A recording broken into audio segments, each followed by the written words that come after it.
I'll just introduce our special guests today. We are very pleased to welcome Paula and Ricky. So Ricky and Paula, would you like to introduce yourselves?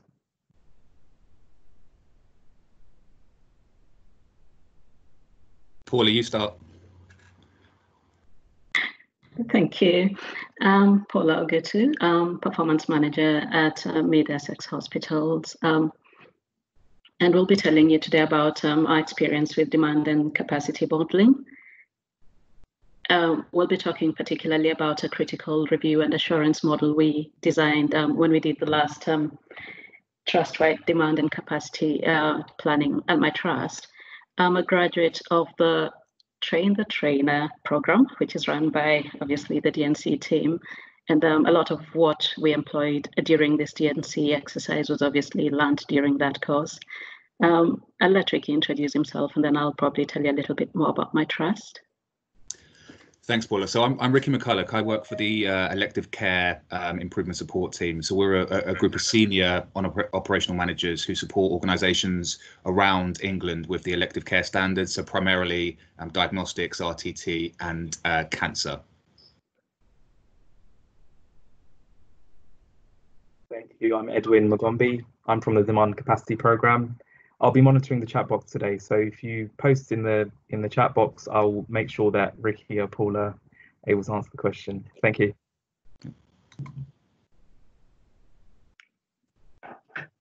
Okay, so I'll tell you a little bit about my trust and the reason why the approach we took to demand and capacity in this situation was really exciting and something that we thought we'd like to share with other people and tell you about some of the pitfalls and some of the exciting bits. So Essex Hospitals, where I work, is now part of a wider group of hospitals. It's now called it's the Mid and South Essex Foundation Trust. And so it consists of Mid Essex, Basildon and South End hospitals. At the time when we did the demand and capacity planning, though, it was a single trust. And one of the drivers for that demand and planning exercise was the fact that we'd had a PAS migration back in 2017, and that threw up a lot of data issues. And Ricky, as part of the ST team, one of the recommendations was for us to not only validate our data, but follow that with a trust-wide demand and capacity modeling. So I attended the demand and capacity training, and I was part of a working group after that consisted of other colleagues from analytics, from change management, from the CCG, and obviously with support from the ST. And our task was to create DNC models for each of the specialties across our trust. And so for me, it's a great opportunity to share this on behalf of my trust, but it's also quite a pleasure to be able to do it alongside Ricky, who we obviously have learned lots and lots from, and we still continue to rely on for support. No small task, Paula, no small task at all. And there was a significant amount of work which was done in the PAS migration generally. So you guys moved from a legacy system into Lorenzo. And as part of that, we did discuss the need to do some demand capacity analysis. I suppose from my perspective, one of the things that was most interesting about this is that my role was slightly different in the fact that I hadn't worked for Train the Trainer previously, or if I had, only kind of loosely. So having you there, Paula, to interact with on a sort of day-by-day basis was really, really powerful. And I feel that we kept the momentum going continuously, which really allowed us to do a lot of comprehensive work around this group-wide or trust-wide program. So one of the things that we did towards the beginning is we developed a data specification. So depending on the way your PAS is configured, getting the data out into the core model or into any sort of model can be a real challenge. So one of the things that we did is we wrote a data specification. So what that entailed was having a spreadsheet, a tabulated spreadsheet, which basically had entries for every part of D&C models. So if that's demand, if that's capacity, if that's parameters, and outlining what it should be in terms of the data set. So we had a technical component and we had an operational component. And on the screen, you can kind of see an example of what that actually looked like. So that was really, really key in nailing down the expectations in terms of what the data can do for the model. And then Paula, you built that into your business intelligence, didn't you? We did. So one of the things we really wanted to be able to do was to give the operational managers a really simple self-serve tool where they could go into and literally lift the data from this tool into the model. So anybody noticed that a lot of this is formatted almost ready to. One of the things we did was to put in drop-downs, for instance, around what period you might want to be basing your modeling on, what appointment types you'd be wanting to model on, just to sort of give it a little bit more flexibility. You'll also notice that we had things such as the ROT, NSR, and NSL for the parameters tab already pre-calculated. We had a wait list as well that's required for the modeling. And then obviously the referrals on a week-to-week basis. We also included a bit of additional data such as average weekly referrals. This isn't required for the model, but obviously gives you a good sense check as to whether the data you're looking at is close enough to what you'd expect it to be. So this is one of the tools that we found really, really helpful. It really speeds up the process, but as Ricky said before, there's a lot of work in the data specification bit before we arrived at this nice looking tool. And I think this is really sophisticated, and this is your click view front end. So anyone who's operational who needed to look at this could go in and look at this and toggle on clinic and toggle on consultant and those types of things. So part of the ask that I have as part of the critical review process is attempting to understand that the operational manager, the operational lead, has a really good understanding of what their data suggests about the clinical pathway. So this was a really effective tool in getting underneath some of those questions. Okay, so one of the other things we did, and I've just I sort of referred to it in the previous slide, was rather than asking for people to do their own calculation of the parameters, if you've used the tool, you'll recognize the bottom bit as the parameters tab. So what we did, just to ensure uniformity and consistency, we pre-built a calculator for the parameters. And what that enabled us to do is be sure that everybody was calculating these parameters in the same way. But it also made it really easy for the operational managers to just lift the figures and put them directly into the model. When Ricky talks about the critical assurance process, one of the things we agreed at the time was that where the parameters looked a bit odd, I think we agreed a threshold of 5%. We then asked the managers to sample that. So I guess what you're saying is the tool wasn't, it wasn't everything that came out of the tool was not necessarily accepted as gospel truth. There was a bit more work to do around it if the numbers looked a bit odd. And it was an iterative process with the sampling, wasn't it? Because some of the sampling actually changed the way some of the logic was written, but we can talk about that a little bit later. Mm-hmm.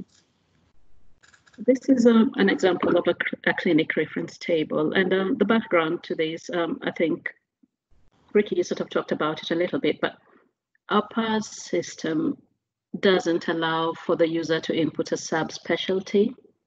And one of the things we really wanted to do with this demand and capacity planning exercise was to be able to model our specialties at subspecialty level. And so one of the things we had to do was actually use a manual Excel table to manipulate that data. What we did is we pulled the data from our warehouse, but then asked our managers to manually include or exclude clinics, indicate whether they wanted those included or excluded. What we then did is overlay the input from this table to what came out of the data warehouse in order to then align the data to subspecialties. It's not an ideal way to do things. It was very much a workaround. And one of the things we are thinking of doing as we look ahead is to start to build this directly into our warehouse so that it's it's a reliable process and it's not dependent on other people having to do this manual workaround. Edwin, have we got a question there? Yes, we do have a question. Thank you. There's a question about how did you calculate FUP demand? I'm assuming that's follow-up. Yeah. Paula, do you want to talk about the follow-up process a little bit? I can do. I might talk forever because it took us a really long time to nail. It's not an easy thing, and it's a very insightful question. So with the FUP, we found that it was the follow-up data actually sat in many different pockets, and in order to get a sort of proxy demand number, what we had to do was assume that not only the people on a follow-up list, but also patients who sat on different lists but were waiting for something to happen to them, if that makes sense. They might be waiting for a test, they might be waiting for a variety of different things. What we tried to do was to stitch together all those different pockets of data in order to come up with a single proxy demand figure.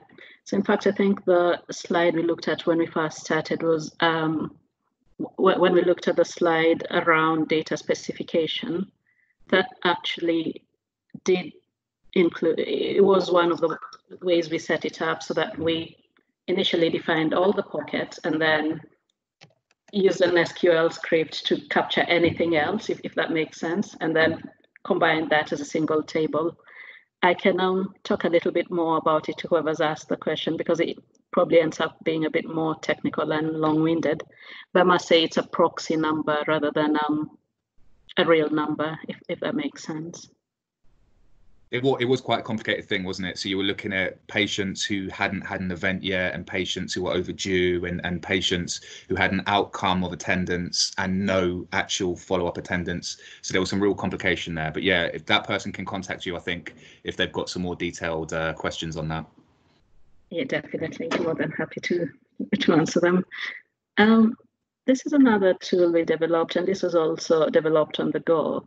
There's a bit of a story behind this one, actually, because it was developed by one of our colleagues from the CCG, James, and he was one of the people on the working group who was helping us with the demand and capacity.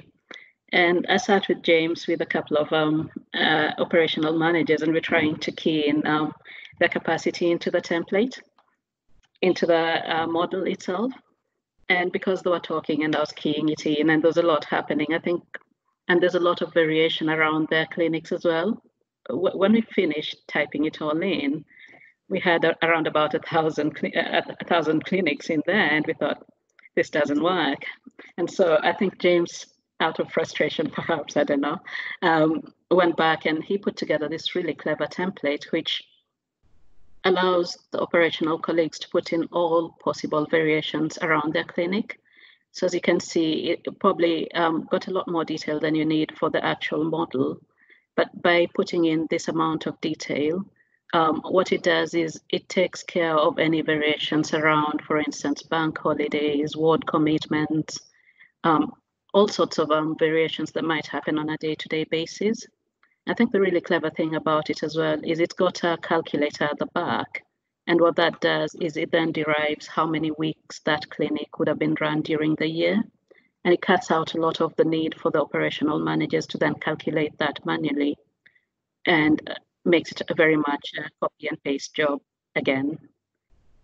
It's really important though, Paula, because although generally we know what's happening in a standard week for any given service, that week isn't necessarily replicated across the year. So we need to know what weeks the clinicians are doing other things, or if they've got other commitments, those types of things.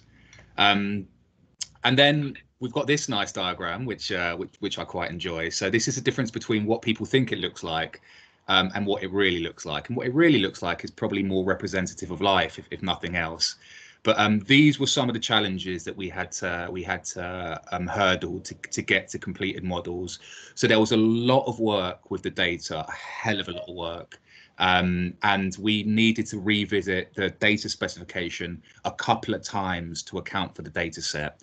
But we got there in the end. But just be conscious that the outside perception of the thing is not entirely consistent with what is actually happening in the real world. Is that fair to say, Paula? I think that the picture really represents the 3 to 4 months we did the DNC. You often found yourself in a place where you thought, this really isn't going to work. But I think on a more serious note, the thing I must say is, and I think I did say this to you, Ricky, at one point where I said, I can't do this anymore. We're just going round in circles. Mm-hmm. And you said, if you build the foundation right, then you're only doing it this once and you don't have to do it again. So it is worth going around those circles, because the next time round, it's a lot easier. Yeah, and we've developed tools, primarily the data specification and the scored assurance, which should help people shorten the journey that we went on if they go on it themselves. Definitely. Yeah. Speaking of which, this is a fun slide, really. We just stuck it in to just demonstrate how much work it actually took. So, for instance, this is the dermatology file folder, and the open files are version 5 files. You can see there's a version 4 folder, and then, of course, there will be a version 3.2.1, and there's approximately 80 to 100 files in there. And it just goes to show, how many times you might have to go through the same process before you actually get there. There's a very clever tool, though, on the model itself, which allows you to import data. And that's really handy when you're doing lots of models like this. It means you're not doing all the work over and over. And another fun slide. This is a snippet from my calendar, and it's a typical DNC modeling week. The green ovals are just the check and challenge meetings we put in, and as you can see, we spent loads and loads and loads of time talking with Ricky and service managers.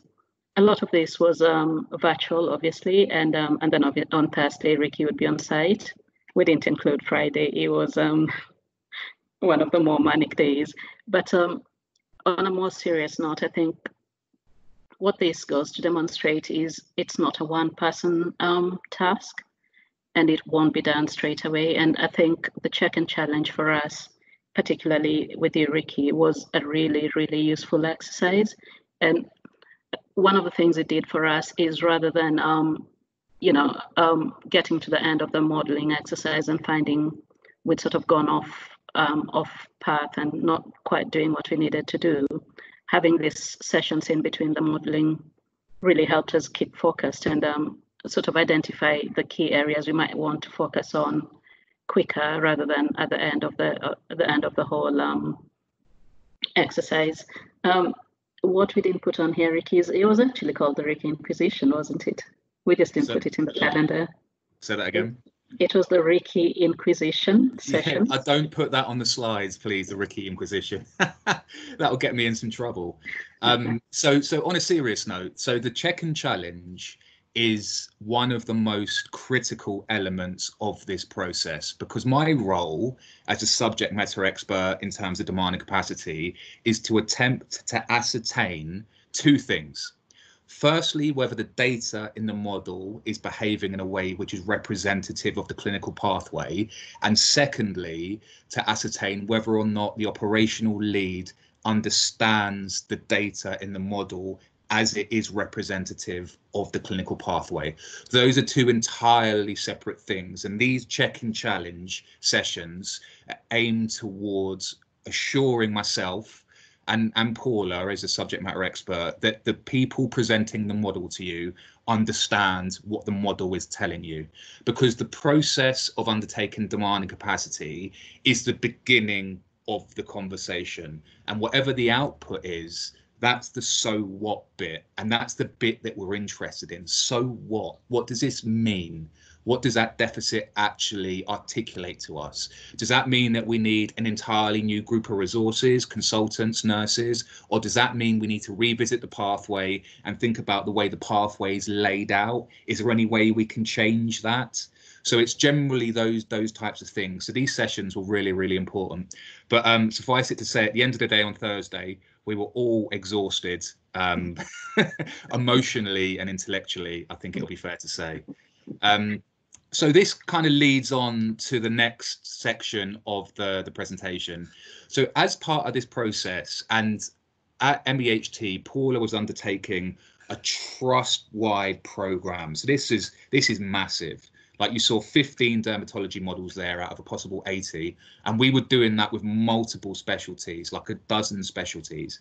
So there's a lot of information being communicated at that point, and what we understood is that to limit the degree of interpretation, we needed to develop something which quantitatively told us what the model was actually doing. So these models have been in play, not the core model, but the DNC models in generality have been in play since about 2008.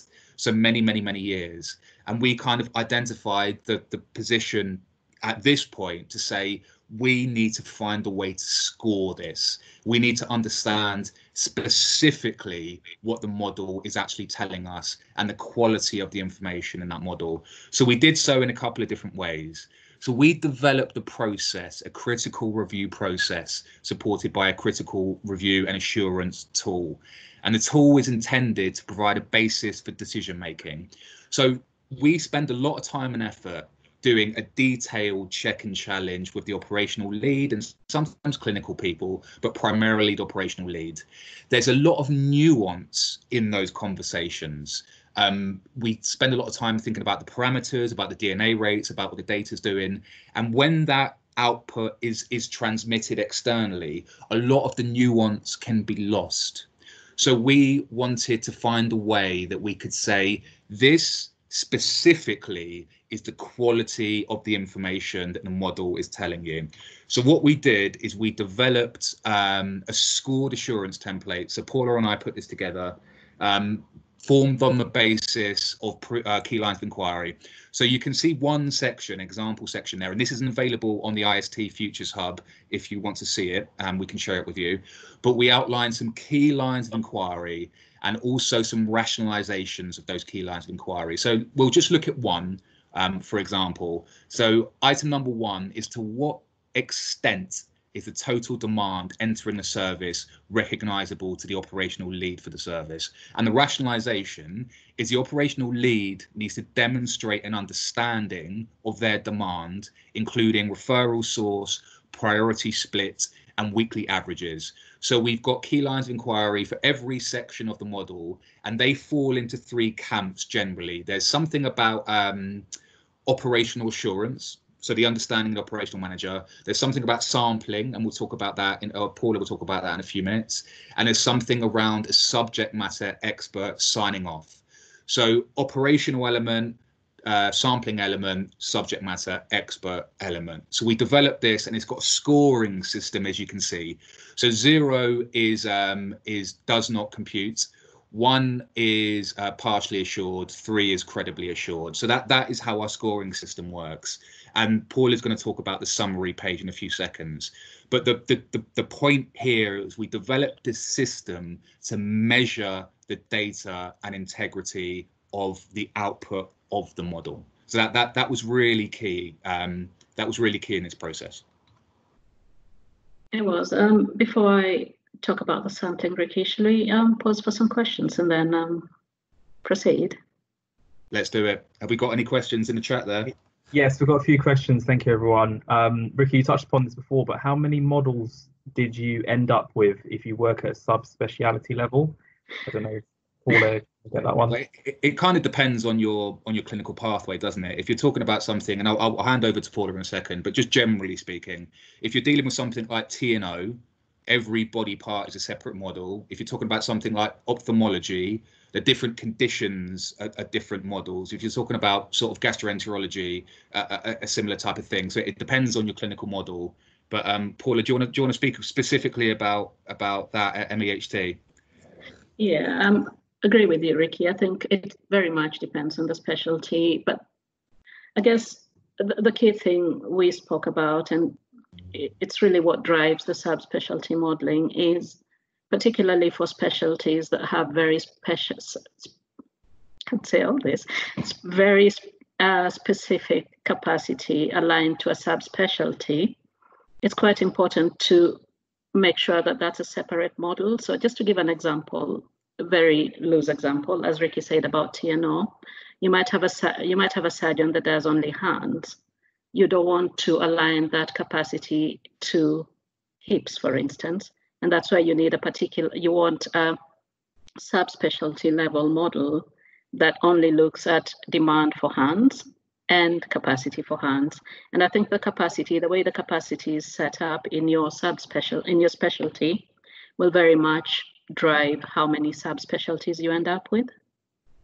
And again, we're more than happy to talk you through this. If you got any more questions, we can always talk a little bit more about it outside of the chat. I think they were probably curious about how many did you end up with personally? Oh gosh, Don't scare them, Paula. So I'd say we've got around about 16 times 10, 160. I wasn't doing it alone though. I mean, I had a few other people helping. So yeah, but you do end up with a lot. In all seriousness, it does depend to a certain extent on what question it is that you're trying to answer.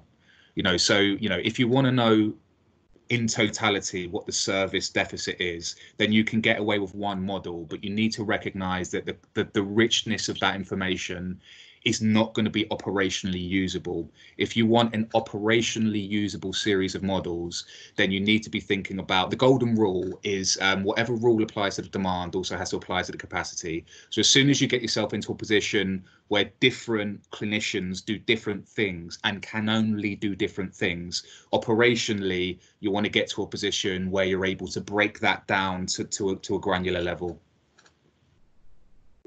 That's really helpful. And a linked question from the same person is it fair to say as much benefit comes from the modeling as the whole process, rather than just seeing it as the model outputs? So maybe painful but worthwhile? No doubt. So for me, this wasn't the first time I had to do DNC. I've done DNC as an analyst.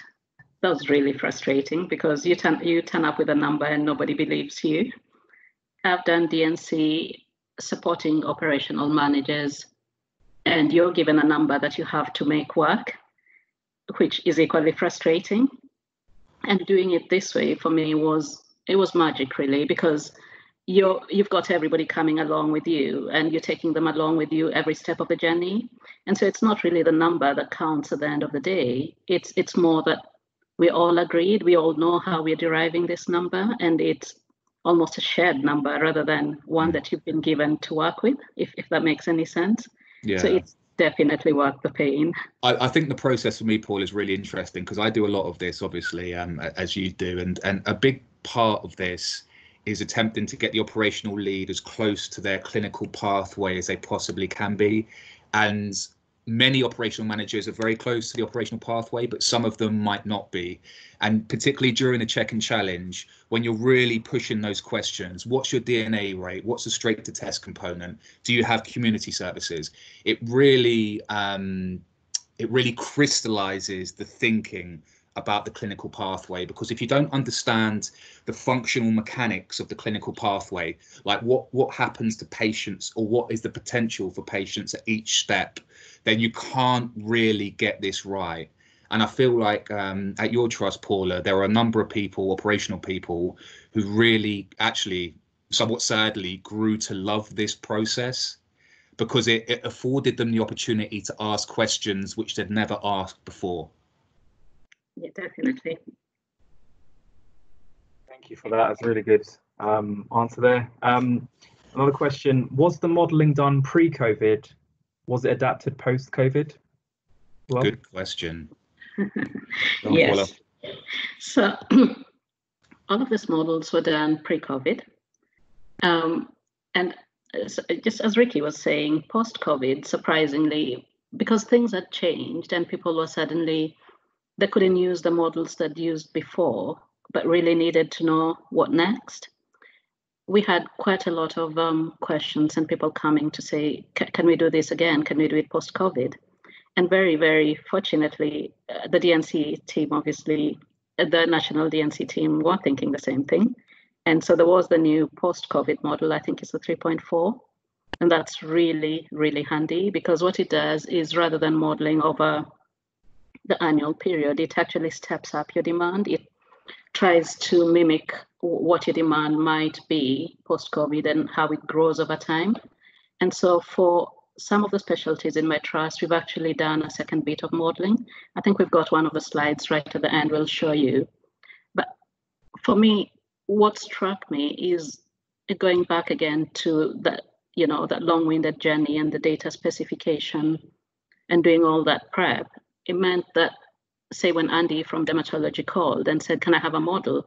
He actually surprisingly also said, and I'll do the sampling on the side while we do the modeling, which means he was sort of quite, he knew how the process worked. But what it did for us, having that set the basis for modeling and having all the data streams and everything in place, it took no less than 2 days to remodel dermatology. Even though it was a new revised COVID model, a lot of the basic work had already been done, if that makes sense.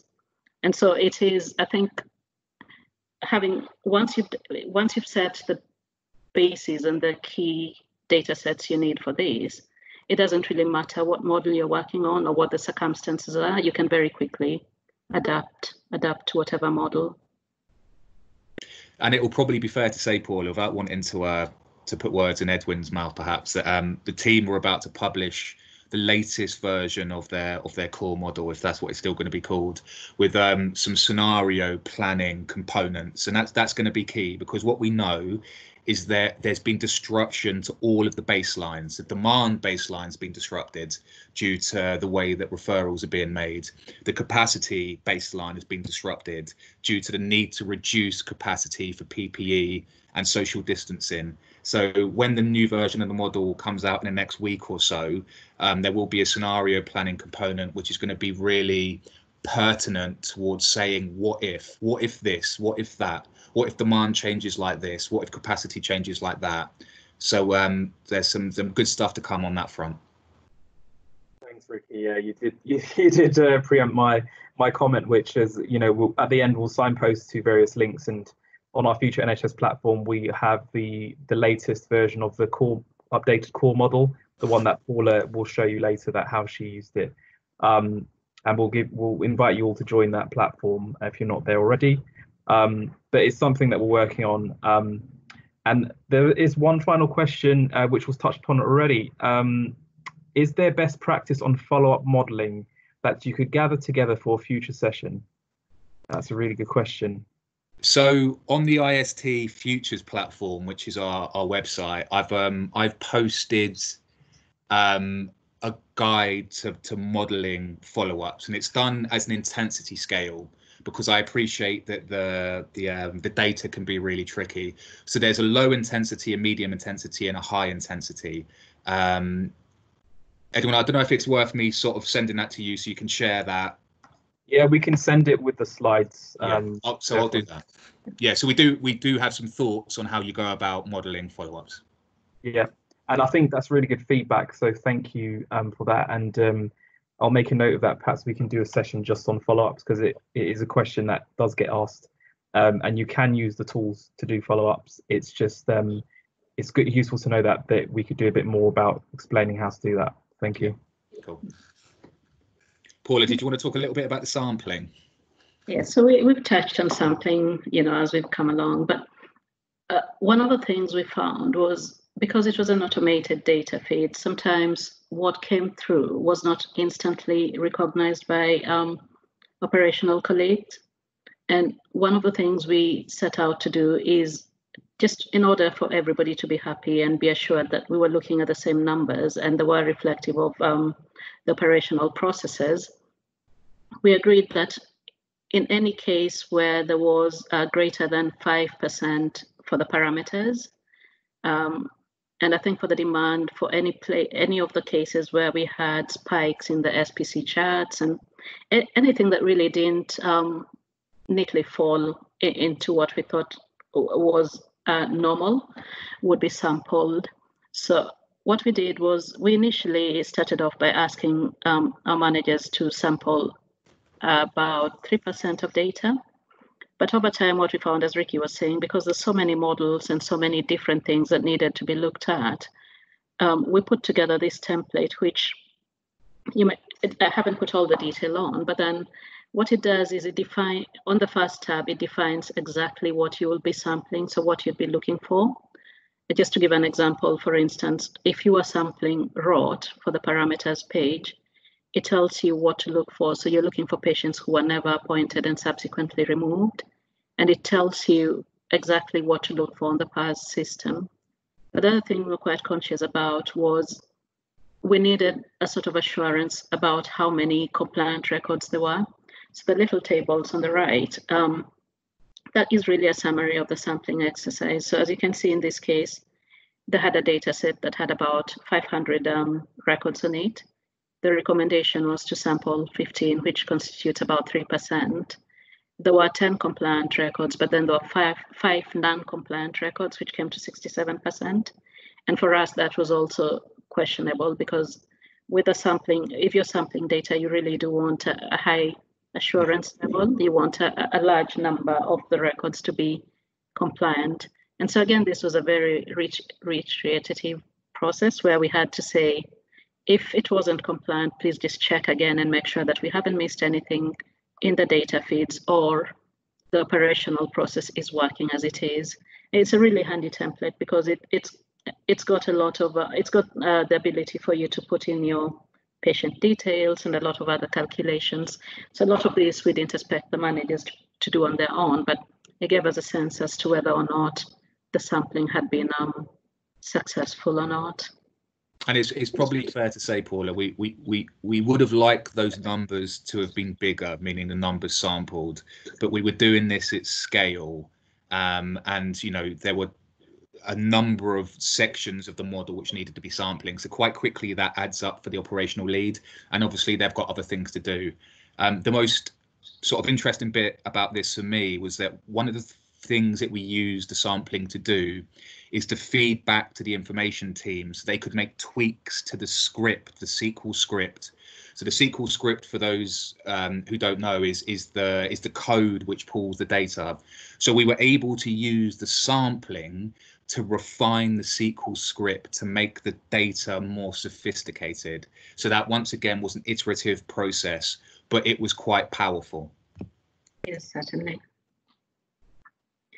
So this is just a summary of everything we've sort of been talking about under the critical review. And what we did is we put together a summary that essentially summarized the 4 areas, so the demand, capacity, parameters, and waiting list, and gave it an assurance status where, so in this particular example, for instance, we looked at the demand, we were happy that all the numbers added up. The operational lead was happy that it reflected their service. And for that reason, we could put it down as being credibly assured.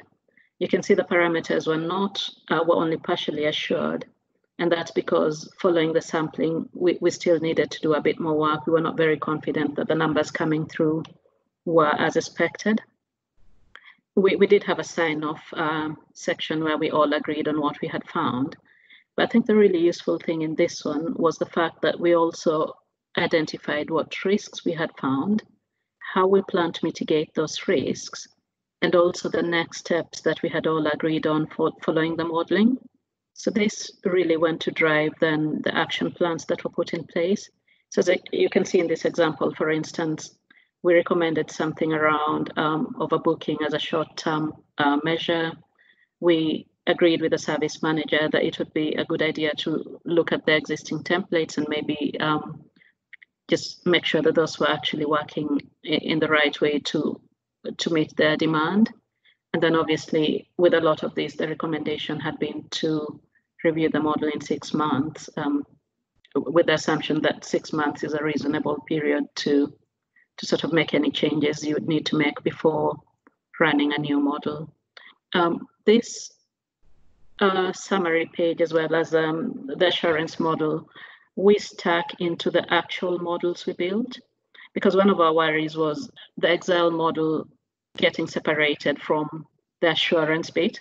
And so we ensured that once we've done all of these, in addition to the notes and everything else that are usually included in the model, our models actually carry this as a tab, as a separate tab. It means anybody looking at the Excel output can also look at the assurance at the same time. And it was kind of key, Paula, wasn't it, that when you're doing this at scale, like you were generating dozens of models per week, if not more, there needs to be some sort of consistent benchmark to understand what the output of the model is actually saying. So it's that so what bit, because you do a lot of detailed modeling with the operational lead, but as soon as you try and translate that information to perhaps a more senior group, the nuance is lost. So this was a way of basically saying the model is either credibly assured or it's not. If it's not credibly assured, that doesn't mean it can't be used, but you need to take the potential risks into mind when making decisions and planning for your service. So this was very much about understanding what the potential risk is for using that model to make, potentially quite large decisions about how resources are allocated or how staff are allocated, those types of things. So I think it was quite key. I think that leads us on very nicely to governance and reporting. So the first slide I've got here is very much what Ricky has been talking about. What we did as a summary is we put together something that showed what the outputs of the model were, so in terms of the capacity gaps. But as you can see on the top line, what that also gives you is an assurance status for each of these models. And in this case, there were some models that were critically assured, so in a way good to use, robust. But you'll also see that there were some models that are partially assured, and at the time it was okay to use them, but as Ricky said, with the understanding that there would be some risks around the data and the quality of the data that was input. And this very much formed the basis of our reporting back to our elective care group, where we summarized all the outputs for each of the models, for each of the specialties and divisions in this way. So this is a medicine one, but obviously behind this you would have a cardiology cardiology page that then had the cardiology subspecialties listed in the same way. This is a more detailed version of the previous report, and this was built by James again from the CCG, because whereas for us as a trust, we were more interested in the operational bit, he would have wanted a more strategic view that combined all the specialties across the group. And again, it's a really nice and easy way to depict the whole status gap in one go, which I think worked really, really well for us in terms of reporting. And I think, as you can also see, James had exactly the same sort of measures. So he's got the critical review passed or not status on his as well. So that became a really crucial way of us communicating the robustness of the model to anybody that was looking at any of these reports. Finally, I think in terms of reporting, this is the are we there yet? Yeah. Are we there yet, Paula? Come on. Is it done? Are you finished? So one of the questions you'll get inevitably is, are we there yet? And this I actually created because it was more out of terror than anything else. And there was the terror of going into the boardroom one more time and saying, we're actually not there yet. Reason being, for a long time, we held back the models, trying to make sure they're all good and ready and everything was perfect. But then over time, we realized that we were never going to achieve that sort of perfection at the same speed that perhaps our managers had wanted to be able to make decisions. And what this does is it very much breaks down the modeling process into 10 conveniently. And what it does is it gives you an indication of where you might be with the model at any given time. So are we there yet might be a yes, but then the critical review might not have been done. and that would probably give you around about 70%, which means you could use the model, but there'll be things missing in there. This actually fed into a wider report, which went into our elective care group, and essentially just summarized our status in one page. So what it on this slide you'll see is, for instance, cardiology is good to go. We're at 100%. You can use that. In comparison, dermatology is not quite good to go, and the reasons why it's not good to go, who's responsible for the remaining actions, and that sort of thing. So it was a good way, again, to be able to just account back to our board and sort of say where we were at, but in a way that made sense to everybody. It's a lot more precise, isn't it? We are 70% of the way there. That's specific. It is. It beats the waffle. We'll move on to operational examples. Unless anybody's got any questions, I'll just move on to show you some operational examples. Yeah, we just had a couple of questions before you move on, Paula. Thank you. And a question was, is this a full-time job for you, Paula? Thankfully not. It did take a long time. I was very fortunate to have a lot of support, both from my management. Obviously had Ricky on site every week and a couple of other colleagues helping along, but it could be a full-time job, no doubt. A linked question, how long did the modelling process take to complete, from start to final outputs presented to main stakeholders? It's another "are we there yet" question, isn't it? I would say we started around about September and finished just about February, so 6 months overall. And there were some models not quite complete. So I wouldn't want to tag a time period to it, but I'd say around about 6 months.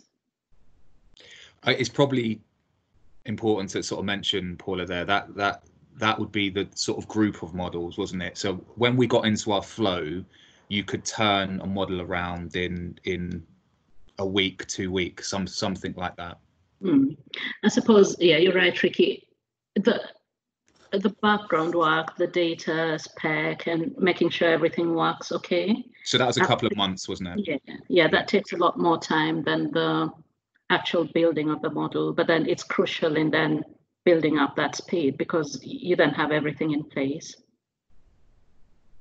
But would it be fair? Do you think it would be fair to say once you got things up and running, assuming operational engagement, you were able to turn around a credibly assured model in 2 weeks, perhaps 3 weeks? What do you think? 2 weeks, definitely, because the actual data build is the actual model building is really quick. It's a copy and paste job. Yeah. You could do that in a day. It's then the bits around the sampling and the meetings with operational colleagues, the check and challenge. That's what takes a bit of time because the answers don't come back straight away. Yeah. Yes, I think I would say if you invest a lot of time in getting the basics right, the rest of it works quite well. And the other thing I mentioned, and I said this quite jokingly, but with our colleagues now, especially our operational colleagues, when they call in to ask for support with a model, they pretty much are ready to start doing the sampling and they know that the critical review is coming. Yeah. So we've got that as a culture thing already in place. So you're not starting from scratch again.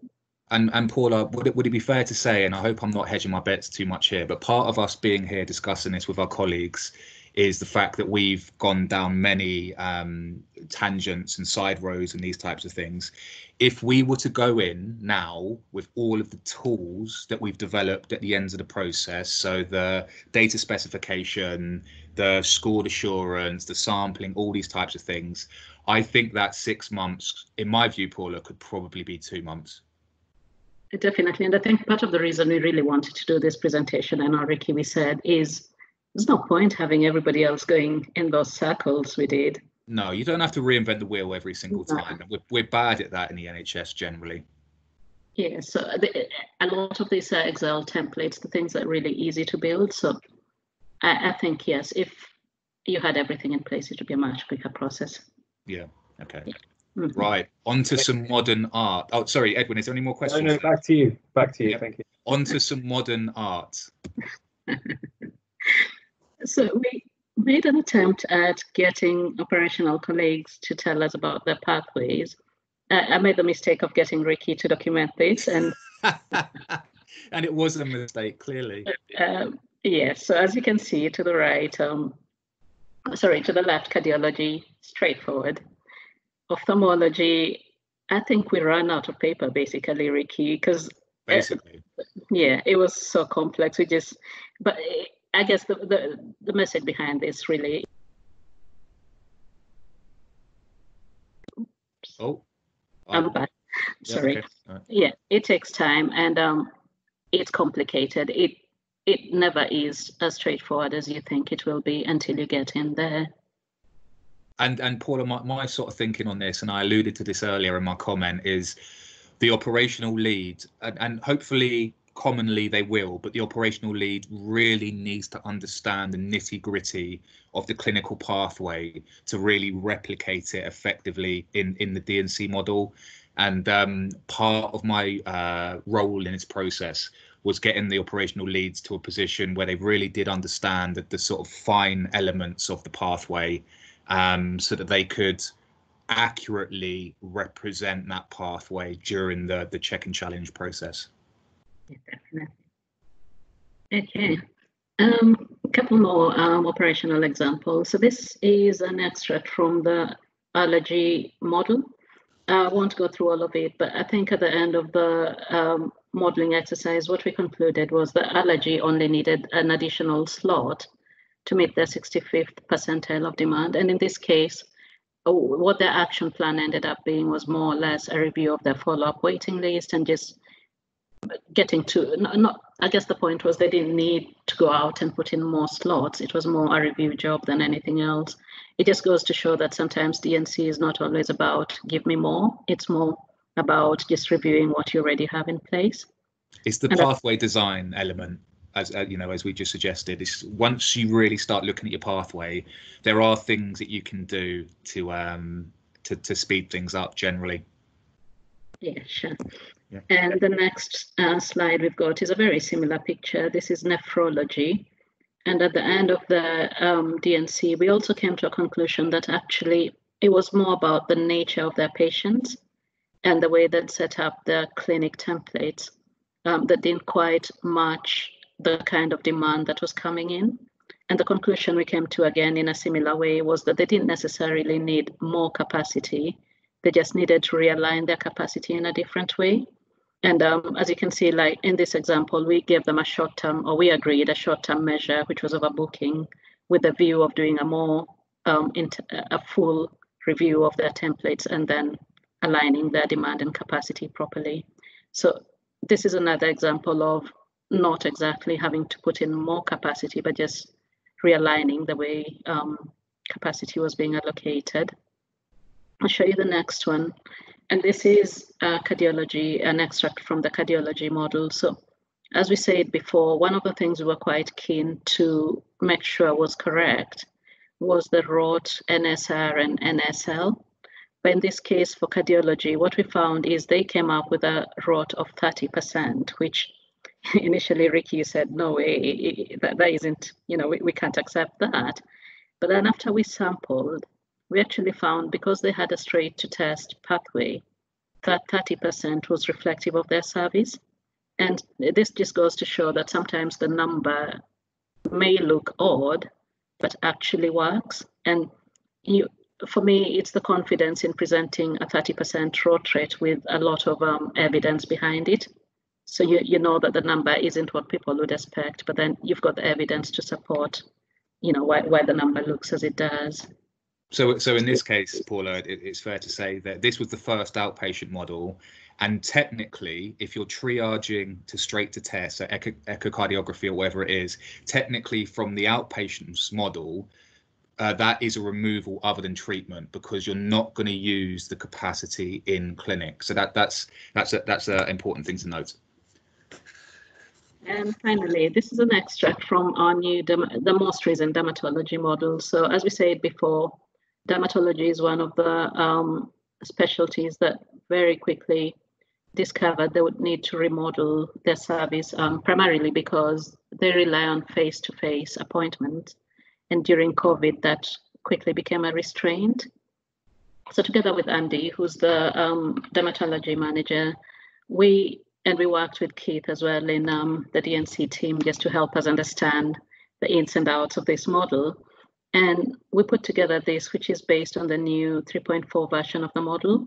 And as you can see, it sort of attempts to step up your capacity up and down, depending on what the expectation in terms of referrals will be, in terms of how quickly you think your service will come back into full operation, and also taking into account changes in things like capacity, and also tries to account for missing patients who may not be reflected in your demand data at the time, but will come through at a later time. So as Ricky sort of said before, it works really well.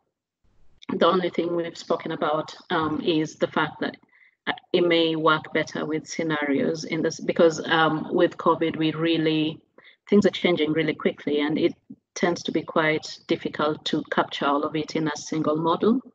But that's not to say that this model doesn't give you sufficient information to make some decisions around your COVID planning at this point. Edwin, is there any more questions there? No, but Alice, thank you. You've just posted a link to our future NHS updated model. I'll post more information about that as well. Cool. Okay, so just to wrap up, lessons learned. So we split this into two. I'll tell you a little bit about what I learned, what my team learned, and Ricky will probably just wind up by telling us his perspective from the IST point of view. So for us, I think the main thing we learned was it's a team effort. You can't do it on your own, and one person can't do it. And you need a lot of support from analytics. You need the operational colleagues to engage. And having the CCG as well as the IST was quite useful for us as well. The other lesson I think to remember from this was that the operational processes won't always fit in with the model. So the model may assume one thing, but the operational process might be slightly different from what you want it to do. And it's just important to remember that and be able to make one fit the other, if that makes sense. The PAS configuration you're working with, or the PAS system you're working with, will not always produce the data in the format you want it to. And that goes back to the data specification we were talking about. It's just really, really important to be able to make sure that what's coming out of the PAS is then translated into a way that the model understands. Check and challenge is vital. I can't say how invaluable having Ricky on site and helping us with this was. Sometimes when you're involved in the whole thing, it's really easy to get absorbed and not see the fuller picture. So it's good to have somebody else there who can give an objective view. And then obviously the outputs that are coming through the model need to be operationally accepted and recognizable. And that's where the check and challenge really makes this come into play. And finally, it's about managing expectations. I think we've spoken about this. Are we there yet? This means a lot of different things to different stakeholders. And Ricky, I hope you don't mind if I say about, you mentioned it, but it's one thing for me that would have been very invaluable when we started the process, if we had your impact matrix that sort of says about the different modeling scales, then this would have probably addressed that bit of the conversation. Yeah, for sure. Okay, so I've got just 2 points here, and I'm conscious that Edwin needs to wrap up, so I'll do this very briefly. So I think from my perspective, it's a continual constraint, but time and resources need to be properly allocated to the level of modelling that you want to do. And the modelling works best when the operational leads understand in a large amount of detail their clinical pathway. And sometimes we need to do some work to help that happen. Edwin. Thank you very much. I've just posted links to our upcoming webinars. Thank you both, Paula and Ricky, for a great session. If you have any follow-up questions, just drop us an email and we can take that conversation offline. If you could just spend 30 seconds to give us a bit of feedback in a very quick evaluation form that would really be helpful to inform future sessions. So I'm just going to post a link to that in the chat right now. But thank you all very much for your time. If you just move to the next slide, Ricky, just at the end, you can sign up to our bulletin, stay in touch with us, join our Future NHS, and we'll send you an invite link to our Future NHS platform. So thank you all very much for attending today, and we hope you find that helpful. And thank you very much, Ricky and Paula, for that really interesting presentation. No worries, a pleasure, and would be really keen to hear any feedback if there's any feedback to be given. So guys, please do contact us. That's it. Thank you very much.